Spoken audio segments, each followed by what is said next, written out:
This next topic is something that it's something we don't talk about enough in this industry, right? We see a lot of, people exiting their business or trying to exit their business in a very unhealthy way. And I thought this would be really helpful to bring on some experts to talk about building equity in your business. So today, I've got some real experts from different perspectives, right? We've got Bill Park joining us from Crunch It Financial Services. Laura Gay, nice to see you, girl, from Consolidation Coach.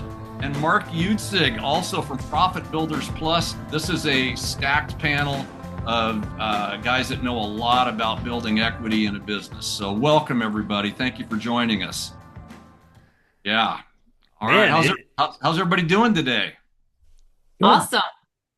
Oh, Bill's got thumbs up. So listen, we've always heard it said, right, that a smart business person is always building a business so that they can sell it, right? Whether they really want to sell it or not.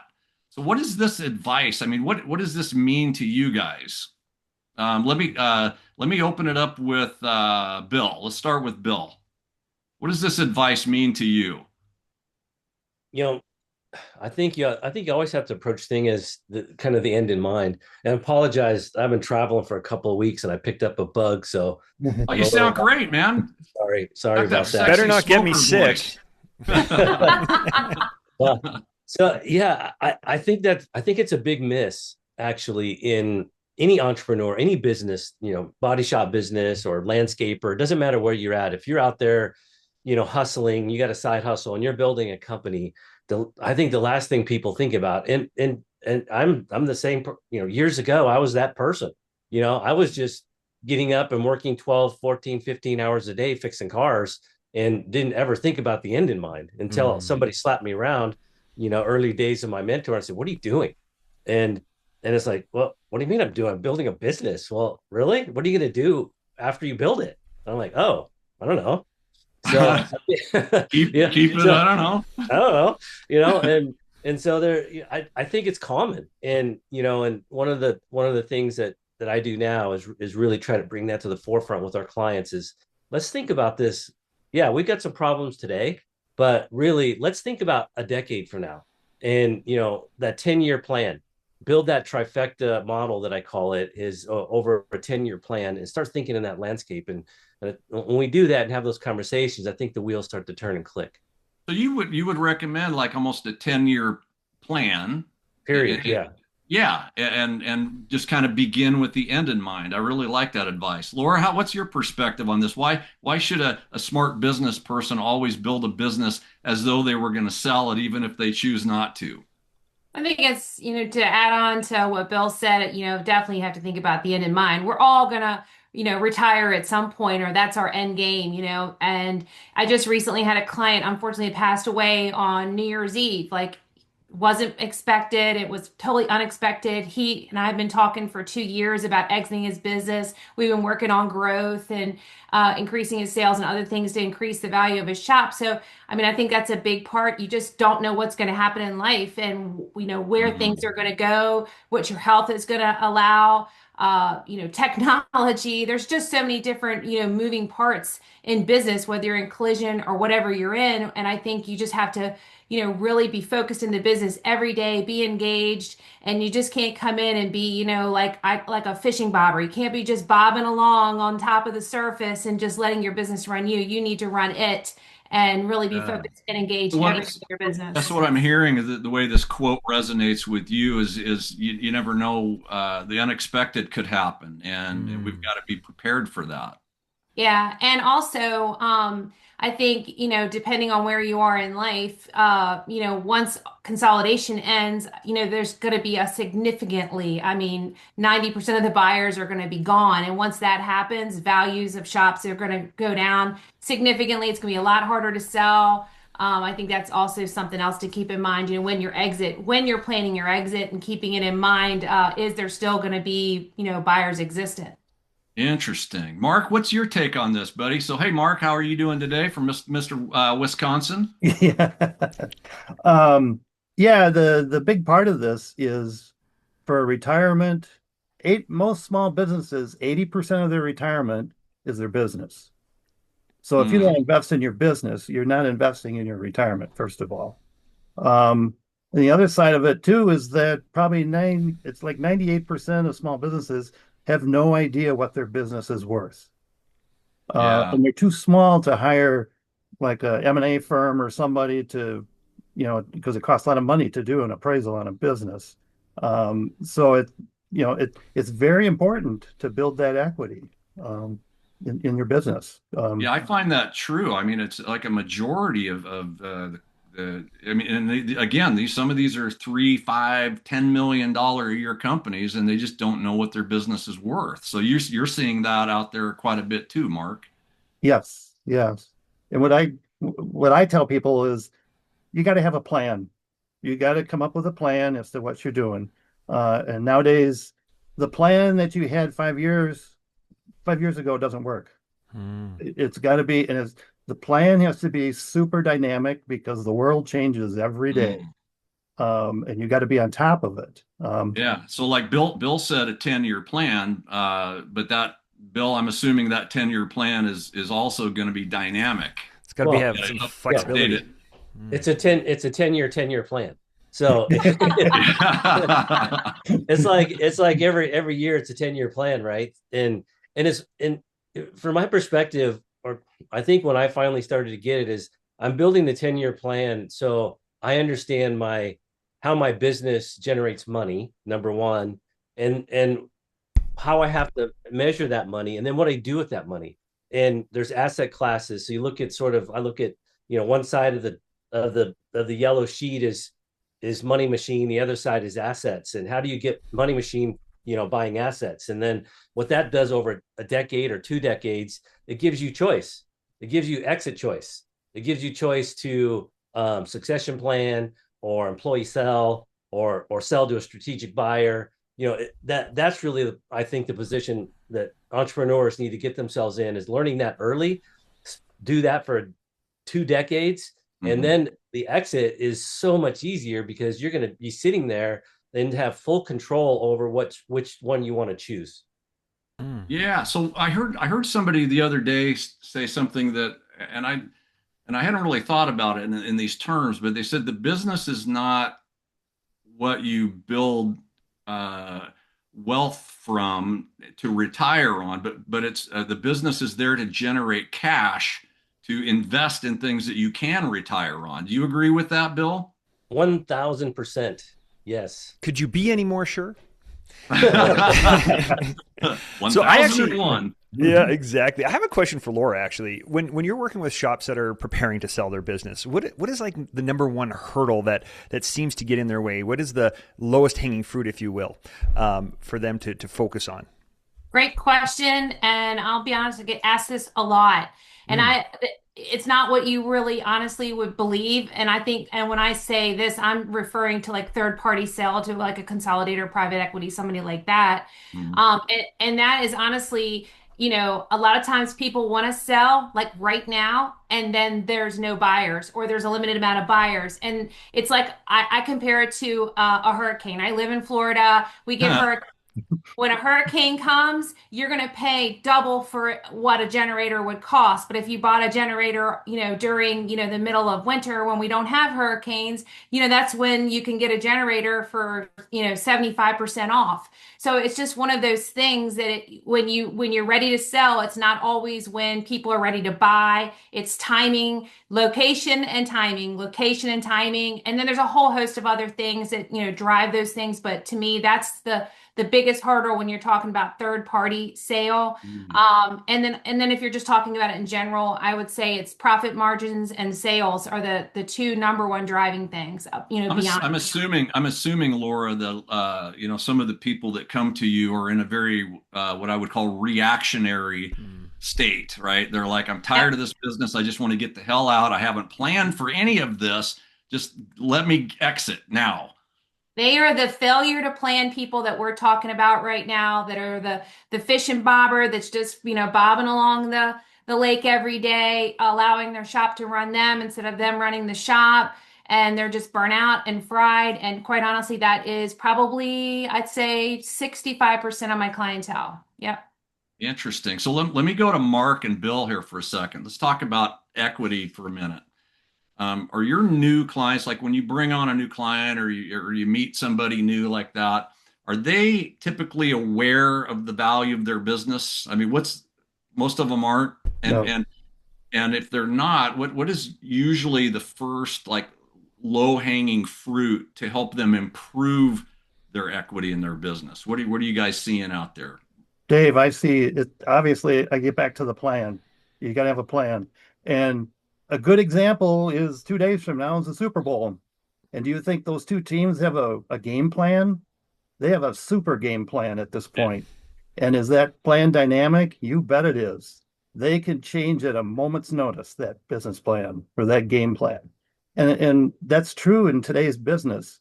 You have to be on top of your game if you're gonna, make it and make it worthwhile. It's no different. I could invest money in the stock market. I expect that stock to grow. I don't expect that stock to stay the same. It's the same thing with your business. It's an investment and you want to grow that investment. And it could be your retirement. And like we are saying, you don't have to sell. You can just grow the business as itself. Actually, there's another term that I've actually thought about is, we look at the balance sheet for our equity, but hmm there's like a non-balance sheet equity type position, and that's investing in your team, investing in your employees, investing, working with them to grow them so that they can help you Interesting. make those decisions. I like that. Bill, what's been your experience with new clients and what's some of the low hanging fruit to help them? Well, I mean, I know there's so many. there are so many, but I think fundamentally is you have to train yourself constantly around your business, everything that's driving your business, all the things that are affecting your business, wherever your market is. And then you have to have a financial system that actually supports your ability to make better decisions around those dynamics. And understanding how a P&L and a balance sheet and a statement cash flow work, and that your balance sheet is your health monitor, right? And so if you can get your point of sale system, which we'll just say CCC1, that workflow, that's the predominant one out there. There's other Summit and some other management systems, but that syncing between the operating management solution and financials has to be spot on. I mean, it has to be perfect. And then you need to use those financial tools to make good quality decisions. And then Mm, from a like an equity, that's a, to me it's kind of a loose word, because I look at equity in terms of choice. So the more choice I have, the more equity I have in my company. So that means that can I just let it run without me being there? And now my choices are almost infinite, right? Um, do I own property? As an example, what does that property play look like? So there's just a lot to what there's a lot to unpack there. So, yeah. but I think fundamentally, no matter what, is that if we're body shops are missing the point, is they don't put enough effort on really financial controls. Yeah. I guess the good news is for those of you who are listening, if you're guilty of this, the positive aspect of this is there's help, right? Once you know and understand the numbers, amazing things can happen for your business to grow wealth. You just got to know what the numbers are first. Oh man, this is all very exciting stuff, and I think it opens up a world of opportunity when you do know your numbers and and you work towards a plan. And as it's dynamic, it changes. But let's talk about some. I think if we got a bit of time here, let's talk about some of the modern exit strategies or some of the coolest models that you guys have seen out there right now. What are you guys seeing when it comes to people exiting, not out of maybe fear or anxiety or I have to, but with intent, right? They're exiting with intent. What are some of those success stories and what led up to those? And maybe we'll start with you, Laura. So, I work with Matt DiFrancesco a lot with customers that are working on some of these dynamic outside the box solutions. And some of them have been selling off a portion of the business, like a little bit, as each year passes, Mm. to like one or two key employees. Mm, we've got another gentleman's got a beautiful, huge store, and he's been selling 25% of his business. I think over the past 10 years, actually, I guess it's been the past 7 years, we've been working on that so that he ultimately can retire in about the actual collision shop owner can retire in about 10 years. ESOPs are something we're seeing. Those are prevalent more on larger operations just because they're so involved and costly and just there's a lot of BS with them, for lack of better words. Oh, I think another thing is some sellers are in a place where they don't have like that luxury, and some people are more cash minded, and when that comes into play, then it's just a regular traditional, get out, get as much as you can from a consolidator and move on, or private equity. yeah. Bill, what do you got to say on the subject? You've bought and sold dozens of shops, I think. I think, just to piggyback a little bit on what Laura says, I'm going to focus, I guess, on the actual sale. I think there's a lot of opportunity when somebody actually decides to sell to a third party, is being very thoughtful in how you structure that sale, that purchase and sale agreement. There's a lot of tools out there that can be used. I recently went through that myself and sold our shops in 2024. I paid zero capital gains tax on that sale. And Nice. but it took a lot of thought and planning to do that and structure alignment. And so I think there's a real opportunity where shops, to Laura's point, they want the money. Of course you want the money, but you want all the money, right? Right. You want all of it. So how do you figure out how to keep it all, right? And then understanding what that dynamic looks like. And there's ways to do that.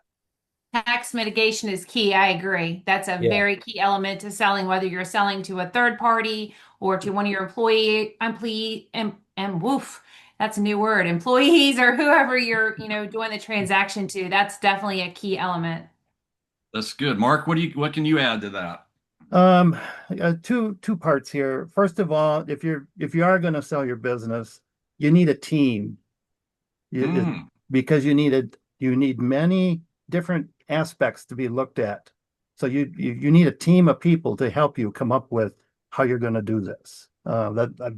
And that could be your attorney, your tax accountant, your insurance partners, your bankers. You need a team of people because you're going to get a lot of different ideas from that team as to how to do it. And you'll probably come out with a much better outcome. As for coolest exits, I'm going to change that to what's the most rewarding. That's cool as well. My most rewarding cool. type, and my most rewarding type of exit has been when siblings or an employee takes over the family business. Oh, I love that. Very powerful. But it's very hard because there's a lot of emotions get involved. But that's where the finance comes in. And if we can get the finance down, that makes that whole process much easier. But yeah, it's the most rewarding when you actually see it because they're building legacy, a legacy business, which is, I like that. I will say, Dave, one thing just to throw out there. I know we're short on time here, but the one of the traps, and I'm sure Laura will agree with this, is depreciation recapture. So that is something that everybody needs to pay attention to when they do the purchase and sale agreement, because it gets taxed at ordinary income. So all the depreciation that you've accumulated, it's coming for you if you don't plan for it, is what you're saying. It's correct. Yeah. That is a cool pro tip. Yeah, that's a really good one. Laura, we got a few seconds left. Give us one pro tip for our audience. Again, what Bill's referring to is very complicated, and it's something that if you don't have the background and you don't have the general knowledge, just going to your regular accountant and talking through this with them is not the answer. You really need to get someone who knows this and understands it, such as myself, Bill, and I'm assuming Mark. Get an expert. It's super complex. Yes. Okay, get an expert. Mark? Yeah, definitely. I can't emphasize planning. If you're going to sell your business, you should be planning at least 5 years in advance. Yeah. Not longer. As Mike Jones would say, this was a smoking hot panel right here, Ryan. It was amazing. How much fun was this? Thank you, everybody. Laura. Thank you, Mark. Great job.